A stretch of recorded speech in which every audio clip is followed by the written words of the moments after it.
ॐ स्वस्ति पन्थामनुचरेम सूर्याचन्द्रमसाविव पुनर्दत्ताग्नता जानता संगमे मयि। परम श्रद्धेय और कर्तव्य मार्ग पर चलने के लिए प्रेरित करने वाले गुरुजनों को मेरा नमस्कार। प्रिय छात्र मित्रों, यह जो उपक्रम हमारे द्वारा प्रारंभ किया गया था चौधरी चरण सिंह विश्वविद्यालय के उन छात्रों के लिए जो छात्र बीए, बीएससी, बीकॉम इत्यादि कक्षाओं के द्वितीय वर्षों में अध्ययन करते हैं और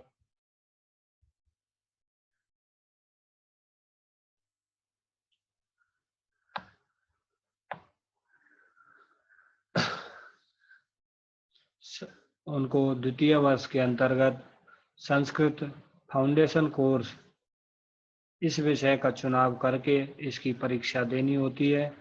उस परीक्षा की दृष्टि से छात्रों के सहायता करने के लिए हमने यह प्रयास किया था।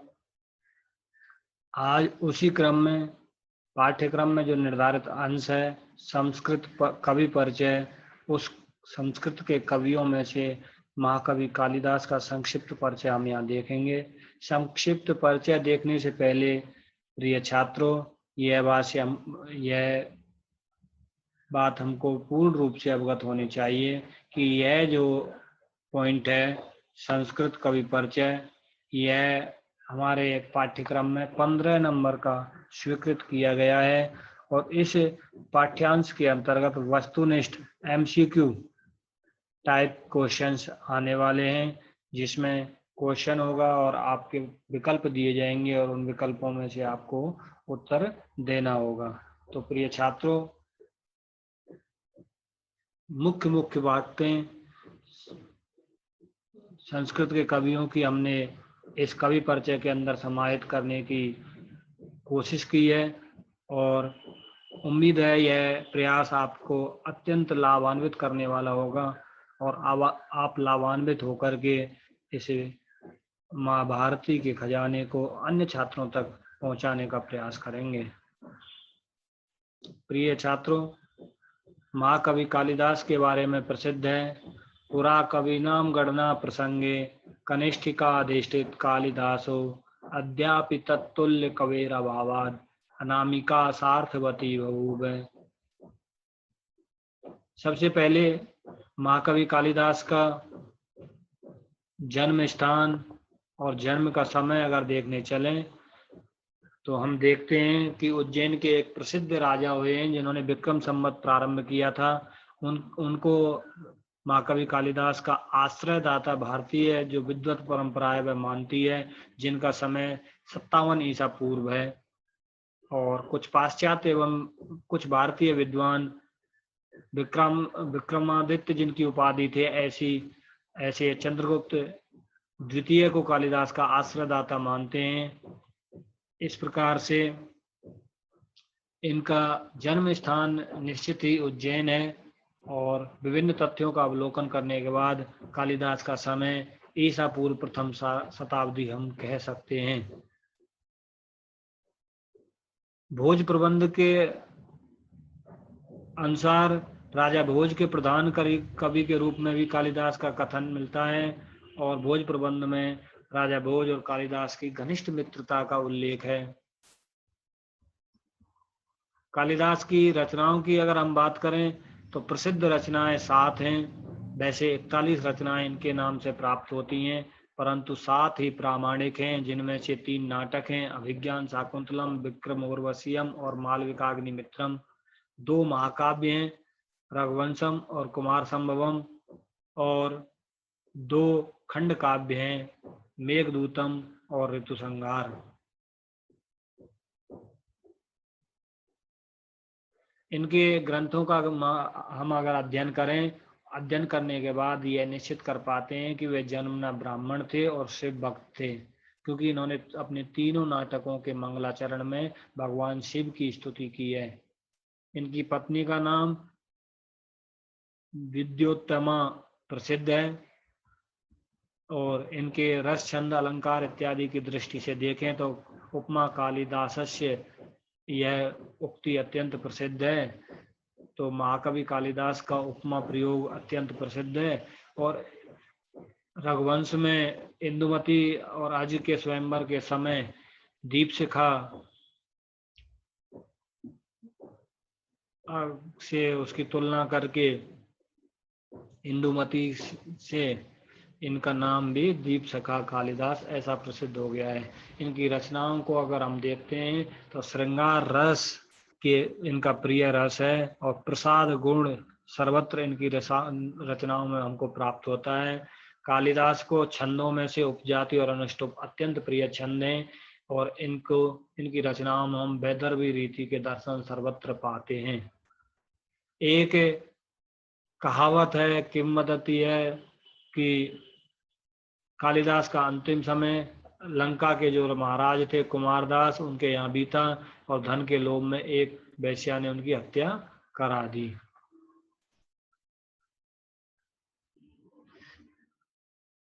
कालिदास के बारे में कुछ प्रसिद्ध प्रशस्तियां हैं, अर्थात विभिन्न विद्वानों ने इनकी प्रशंसा की है। प्रसन्न राघव के रचनाकार जयदेव इनके बारे में कहते हैं, भासो हास कवि कुल गुरु कालिदासो विलास है। बाण भट्ट हर्षचरितम में कहते हैं, निर्गतासु नवाकस्य कालिदासस्य सूक्तिषु प्रीतिर्मधुर सांद्रासु मंजरीषु इव जायते। आर्या सप्तशती में गोवर्धनाचार्य कहते हैं, साकूत मधुर कोमल विलासनी कंठ कूजित प्राये शिक्षा समय अपि मुदे रस लीला कालिदासोक्ति। राजशेखर सुक्ति मुक्तावली में कहते हैं, एकोपि जीयते हंत कालिदासो न केनचित श्रृंगारे ललितोद्गारे कालिदास त्रयी किम। मल्लिनाथ कालिदास ग्राम सारम कालिदास सरस्वती। श्री कृष्ण कहते हैं, प्रियंक पाली विप्रकाम हृदया न कालिदासाद अपरस्य वाणी। इस प्रकार से उद्भट कहते हैं, उपमा कालिदासस्य भारवेर अर्थ गौरवम। अन्य अन्य कवियों के द्वारा महाकवि कालिदास की प्रशंसा में अनेकों कथन कहे गए हैं। अब इनके जो रचनाएं हैं उन रचनाओं का सूक्ष्म अवलोकन कर लेते हैं, सिंहावलोकन कर लेते हैं, मुख्य मुख्य बातों को और मुख्य मुख्य तथ्यों का विचार विमर्श कर लेते हैं। इनकी एक रचना है कुमार संभव। कुमार संभव नाम की जो यह रचना है, कुमार की उत्पत्ति, कुमार से तात्पर्य यहाँ पर कार्तिकेय, संभव मतलब उत्पत्ति। इस कुमार संभव में भगवान शिव और पार्वती के पुत्र कार्तिकेय की उत्पत्ति और कार्तिकेय के द्वारा तारकासुर नाम के राक्षस के वध का वर्णन किया गया है। भगवान शिव और पार्वती को नायक और नायिका के रूप में इस महाकाव्य में कल्पित किया गया है। यह महाकाव्य महाकवि कालिदास का 17 सर्गों में विभाजित है और महाकाव्य का प्रारंभ हिमालय वर्णन से प्रारंभ होता है और हिमाचल की पुत्री पार्वती भगवान शिव को पति के रूप में प्राप्त करने के लिए कठोर तपस्या करती है और इतनी कठोर तपस्या करती है, अन्न जल दुग्ध इत्यादि फल सबको छोड़ते हुए अंत में वह पत्ते तक भी खाना छोड़ देती है। इसलिए माता पार्वती का नाम अपर्णा ऐसा प्रसिद्ध हो जाता है। दूसरा इनका प्रसिद्ध ग्रंथ है रघुवंश। रघुवंश 19 सर्गों में विभाजित है और रघुवंशी राजाओं का इसमें विशद वर्णन है। महाराज मनु से लेकर के अग्निवर्ण तक 31 राजाओं के जीवन चरित्रों का इसमें वर्णन महाकवि कालिदास ने किया है। अगर विस्तृत वर्णन की दृष्टि से देखें तो दिलीप, रघु, अज, दशरथ और राम के जीवन का विस्तृत सांगोपांग वर्णन हमको इसमें मिलता है। रघुवंश की कथा राजा दिलीप की संतान हीनता से प्रारंभ होती है। यहाँ पर धनहीनता लिखा हुआ है, आप संतानहीनता पढ़ें और उसे संतानहीनता को मिटाने के लिए राजा दिलीप अपने कुलगुरु वशिष्ठ के आश्रम में अपनी रानी सुदक्षिणा के साथ जाते हैं और उनके आदेश के अनुसार कामधेनु की पुत्री नंदिनी की सेवा का व्रत लेते हैं। और सेवा का व्रत लेने के बाद सेवा करते करते नंदिनी की परीक्षा के उपरांत नंदिनी के द्वारा दिए गए वरदान को प्राप्त करके वे रघु नाम के प्रतापी, तेजस्वी, यशस्वी पुत्र की प्राप्ति करते हैं। रघु युद्ध में देवराज इंद्र को भी पराजित करता है और विभिन्न दिशाओं में उसके दिग्विजयी यात्राओं का रघुवंश में विस्तार पूर्वक वर्णन किया गया है।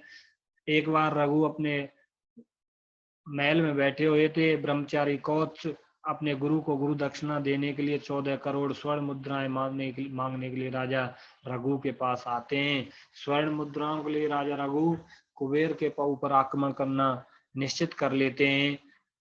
ऐसी अवस्था में रघु के आक्रमण से डर करके कुबेर के द्वारा धन वर्षा की जाती है और उस धन वर्षा से प्रसन्न होकर के कौत्स गुरु दक्षिणा के लिए 14 करोड़ स्वर्ण मुद्राएं पा करके प्रसन्न चित्त होकर के रघु को पुत्र प्राप्ति का आशीर्वाद देता है और रघु को अज नाम के यशस्वी पुत्र की प्राप्ति होती है।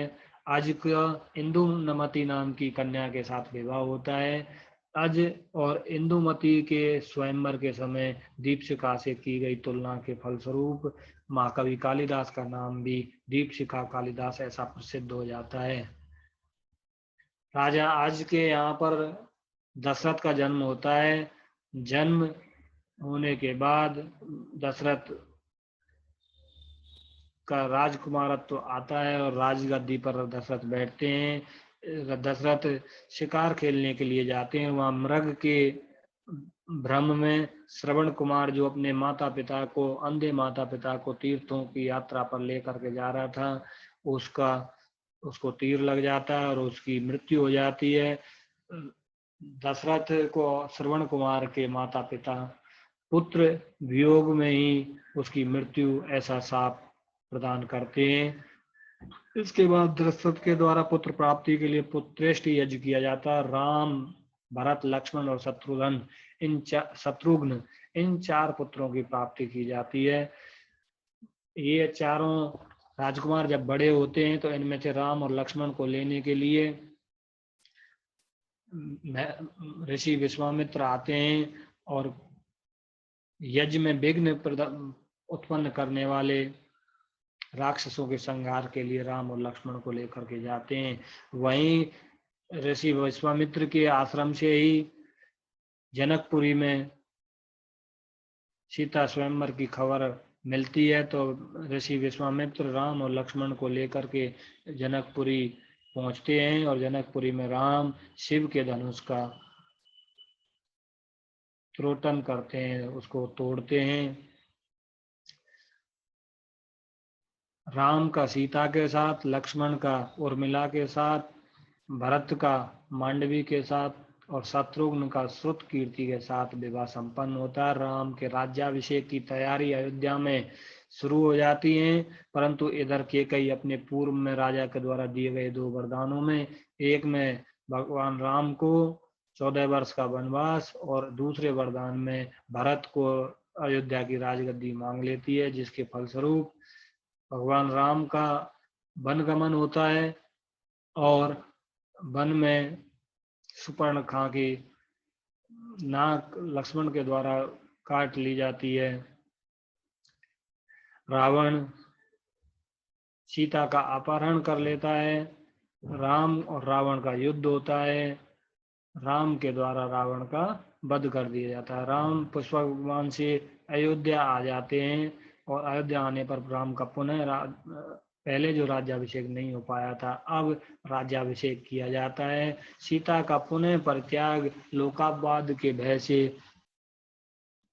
राम कर देते हैं और महर्षि वाल्मीकि के आश्रम में सीता के द्वारा कुश और लव नाम के 2 पुत्रों को जन्म दिया जाता है। इसके बाद राम स्वर्गारोहण कर जाते हैं और सीता पृथ्वी के अंदर समाहित हो जाती है। कुश का राज्याभिषेक होता है एवं कुमुदवती नाम की कन्या से विवाह होता है। उसको अत्रि नाम के पुत्र की प्राप्ति होती है।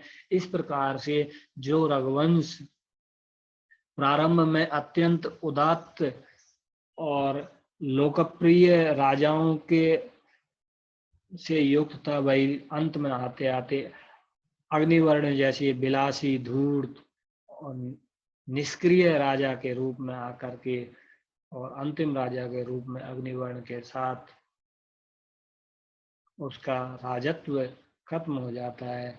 ये इस प्रकार हम देखते हैं तो रघुवंश की कथा में, रघुवंश की कहानी में, रघुवंश महाकाव्य के अंतर्गत खूब विशद वर्णन किया है और मानव जीवन में किस प्रकार से उत्तम चरित्र स्थापित किए जा सकते हैं, रोल मॉडल के रूप में प्रस्तुत किया जा सकता है, इस प्रकार का वर्णन किया गया है। एक बात रघुवंश की कहानी को देख करके बिल्कुल स्पष्ट हो जाती है कि व्यक्ति का स्वभाव, चरित्र और कर्म उच्च कुल में भी अगर पैदा हो तब भी उसके निजी होते हैं, वह अपने कर्मों से उठ भी सकता है और गिर भी सकता है। अगली एक कालजयी विश्व प्रसिद्ध रचना है महाकवि कालिदास की अभिज्ञान शाकुंतलम, जिसको संस्कृत साहित्य ही नहीं अपितु विश्व साहित्य का सर्वोत्कृष्ट नाटक माना गया है। 7 अंकों में विभाजित यह नाटक है और राजा दुष्यंत एवं शकुंतला इसके नायक और नायिका हैं।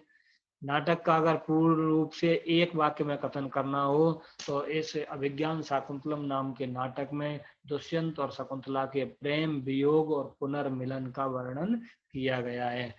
शकुंतला विश्वामित्र और मेनका की पुत्री है तथा कण्व के द्वारा पालित और पोषित है। महर्षि कण्व शकुंतला पर आने वाली विपत्ति के निवारण के लिए सोमतीर्थ जाते हैं। राजा शकुंतला से गंधर्व विवाह कर लेता है। दुर्वासा ऋषि शकुंतला को शाप देते हैं। कण्व को आकाशवाणी से शकुंतला और दुष्यंत के गांधर्व विवाह और शकुंतला के गर्भवती होने का समाचार मिलता है। जब शकुंतला को प्रेषित किया जाता है दुष्यंत के पास तो दुष्यंत ऋषि दुर्वासा के शाप के कारण शकुंतला को पहचानने से मना कर देता है और दुष्यंत के पहचानने से मना कर देने पर उसकी माता मेनका उसको उस दुष्यंत के राज दरबार से उठा करके और हेमकूट पर्वत पर महर्षि मारीच के आश्रम में छोड़ आती है। इधर शकुंतला की सची तीर्थ में गिरी हुई अंगूठी मछुआरे को रोहू नाम की मछली के पेट से मिलती है और वह उस मछली को लेकर के राजा के पास आता है। अंगूठी को देखते ही राजा को शकुंतला के विवाह की सारी बातें याद आ जाती हैं। राजा अत्यंत व्यथित और व्याकुल रहने लग जाता है। राजा इंद्र की सहायता के लिए स्वर्गलोक जाता है और वहां से वापस आते समय हेमकूट पर्वत पर महर्षि मारीच के आश्रम में अपने पुत्र सर्वदमन को सिंह के दांत गिनते हुए देखता है। इधर महर्षि मारीच के आश्रम में ही दुष्यंत और शकुंतला का पुनर्मिलन होता है। इसके स्रोत के रूप में देखें तो अभिज्ञान शाकुंतलम की कथा महाभारत के आदि पर्व के अध्याय 67 से 74 तक में वर्णित है और वहां पर शकुंतल उपाख्यान के नाम से इसका वर्णन है और पद्म पुराण के स्वर्ग खंड में भी यह कथा प्राप्त होती है। विक्रमोर्वशीयम जो है यह 5 अंकों का त्रोटक नाम का उपरूपक है। इसके अंतर्गत राजा पुरुरवा अर्थात विक्रम और नायिका के रूप में उर्वशी अप्सरा का वर्णन है। यह कहानी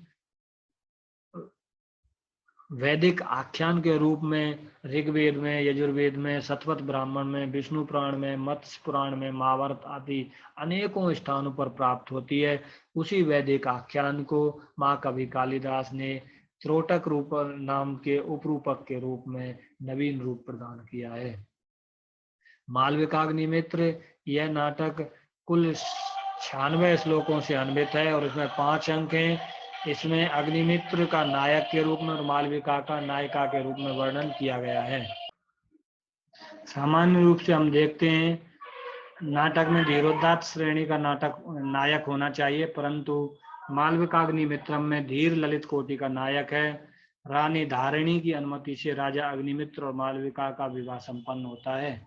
ऋतु संहार यह महाकवि कालिदास की प्रथम रचना है और एकमात्र ऐसी रचना है संस्कृत साहित्य में जिसमें ऋतुओं का सांगोपांग वर्णन किया है। इसमें 6 ऋतुओं का क्रमशः वर्णन किया गया है और इसी से महाकवि कालिदास ने गीति काव्य, पहला गीति काव्य संस्कृत का काव्य परंपरा में लिखने का या होने का सौभाग्य रीति संहार को ही है। इस प्रकार हम कह सकते हैं संस्कृत गीति काव्यों में प्रथम गीति काव्य ऋतु संहार है और संस्कृत गीति काव्यकारों में प्रथम गीति काव्यकार कालिदास हैं। इस प्रकार से एक नवीन विधा का प्रारंभ महाकवि कालिदास के द्वारा ऋतु संहार के माध्यम से किया गया। ऋतु संहार में जो ऋतुओं का वर्णन किया गया है वह उनका क्रम ग्रीष्म, वर्षा, शरद, हेमंत, शिशिर और वसंत है और यह ऋतु संहार 6 सर्गों में विभाजित है। मेघदूत यह भी अत्यंत प्रसिद्ध रचना है महाकवि कालिदास की और एक सुंदर कृति है जिसमें 115 छंदों को स्वीकार किया। सभी छंद मंदाक्रांता छंद में हैं और मेघदूत 2 भागों में विभाजित है, पूर्व मेघ और उत्तर मेघ। पूर्व मेघ में 63 श्लोक हैं और उत्तर मेघ में 52 श्लोक हैं। मेघदूत की कहानी में बिरही यक्ष मेघ के द्वारा अपनी प्रेयसी को भेजे गए संदेश का वर्णन है। पूर्व मेघ में रामगिरी से अलका नगरी तक के मार्ग का वर्णन है और उत्तर मेघ में यक्ष के द्वारा अपनी प्रेयसी को भेजे गए संदेश का वर्णन है। मेघदूत की कथा कहाँ से इसका बीज मिला, कहाँ से इसकी प्रेरणा मिली महाकवि कालिदास को, तो इसको हम निश्चित रूप से वाल्मीकि रामायण से देख सकते हैं। पूरे मेघदूत ग्रंथ में महाकवि कालिदास ने केवल मंदाक्रांता छंद का प्रयोग किया है और इसमें विप्रलंब श्रृंगार का प्रयोग किया है। मेघदूत की शैली वैदर्भी है, रीति और यहाँ पर प्रसाद गुण का वर्णन है। रामगिरी से अलका नगरी तक के मार्ग में विभिन्न नदियों, पर्वतों, नगरों, जंगलों का जो विशद और व्यापक वर्णन महाकवि कालिदास के द्वारा किया गया है वह उनके भौगोलिक ज्ञान को स्पष्ट करता है। आज से हजारों वर्ष पूर्व भी जब इतने संसाधन नहीं थे, आवागमन की सुविधाएं नहीं थी, उस समय भी इस प्रकार के का ज्ञान होना और मेघ किस मार्ग का अनुसरण करता है मानसूनी पवनों के आधार पर, उन सभी आज भी वैज्ञानिक दृष्टि से भी महाकवि कालिदास के द्वारा वर्णित किया गया मार्ग सटीक बैठता है। यह निश्चित रूप से महाकवि कालिदास के भौगोलिक ज्ञान को और उनके द्वारा भिन्न भिन्न स्थानों पर की गई यात्राओं का स्पष्ट उल्लेख करता है। इस प्रकार से प्रिय छात्रों, अत्यंत विस्तार न हो जाए इस बात को ध्यान में रखते हुए महाकवि कालिदास की मुख्य मुख्य बातों का संग्रह करने का प्रयास हमने यहाँ पर किया है। और महाकवि कालिदास पर अगर बोला जाए तो कई दिनों तक बोला जा सकता है, क्योंकि उनके एक एक ग्रंथ की एक एक पंक्ति ही अनेकों अनेकों कथनों को कहती है। और अंत में राजशेखर के द्वारा सुक्ति मुक्तावली में कालिदास के बारे में कही गई बात के साथ में अपने कालिदास के परिचय के इस प्रयास को समाप्त करना चाहूंगा, अपनी वाणी को विराम देना चाहूंगा।